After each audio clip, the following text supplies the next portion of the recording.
Alright, so I'm boiling some old used tea bags and just a tiny bit of water because I want to get that as strong as possible. Because I'm going to use that to try and dye this old tiger striped old Air Force tiger striped double stack mags.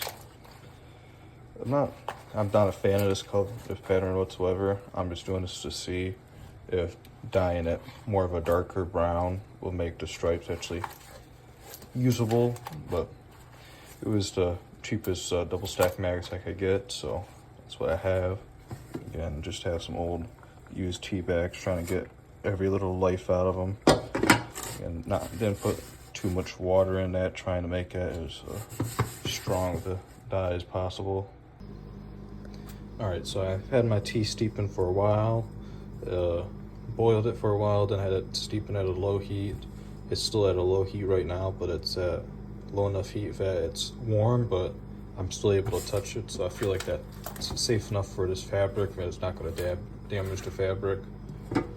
This is going to be my first try to get a little bit of a darker, or hopefully just somewhat of a brown dye to this Air Force tiger stripe pattern to make it at least hopefully usable on my kit and not stand out too much. So I'm probably gonna let this steep overnight.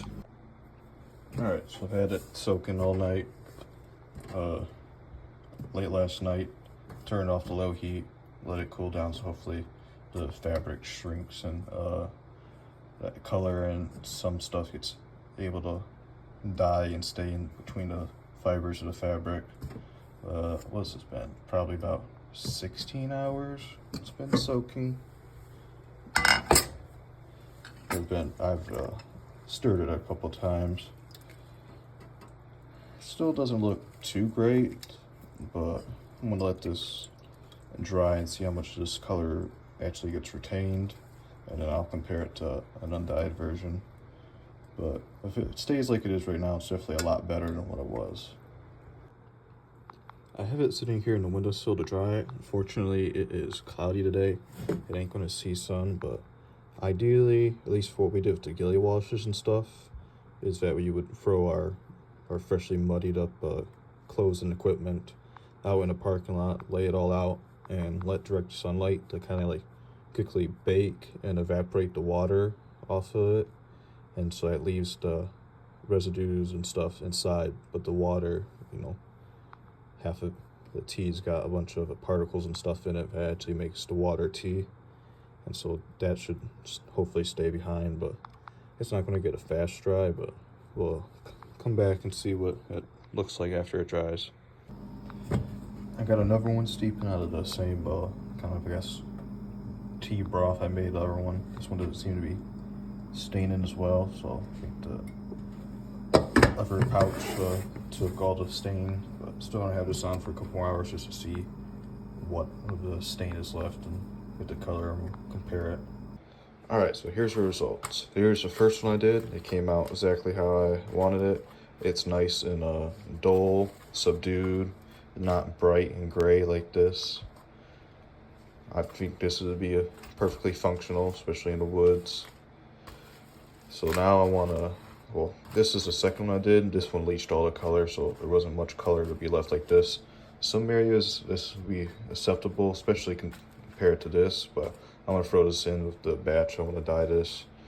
I just got done boiling some tea and steeping it, so I have the tea bags left from that, as well as just some loose ground sorter in the bottom of this bag.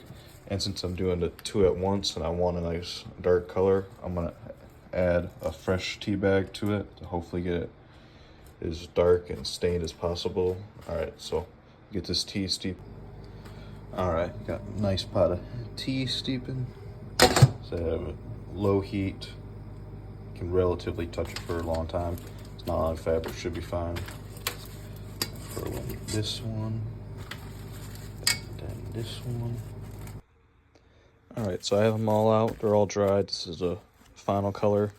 You can see the different alterations. This one's the least amount of one. This was the second one I dyed, and so it got two dyings, and so it's darker than this one who only had one dyeing, but it's not quite as dark as the first one, which I had numerous amounts of tea bags. I was able to get this one much darker. But you can see, just use your mind, pretend it's just actually wood's background, that these blend in much better than the eyesore of undyed. It stands out. This is a M67 field jacket, so it's a different material other than this nylon that it's made out of. It still just stands out. While that's dull, and imagine at a distance with cover breaking up between, this is much better at hiding than what normal UCP ACU camo is, and the Air Force Tiger Stripe, I forgot what that one's called. And so, hope you enjoyed the video. Hope you see the usefulness of being able to get some cheaper mag pouches and camo in them to actually make them useful. Video on this M67 field jacket soon. I'm unfortunately not allowed to wear this in the field. I kind of wish I was, but I definitely wear the liner in the field. But I have a video coming up on that soon. Hope you enjoyed. See you next time.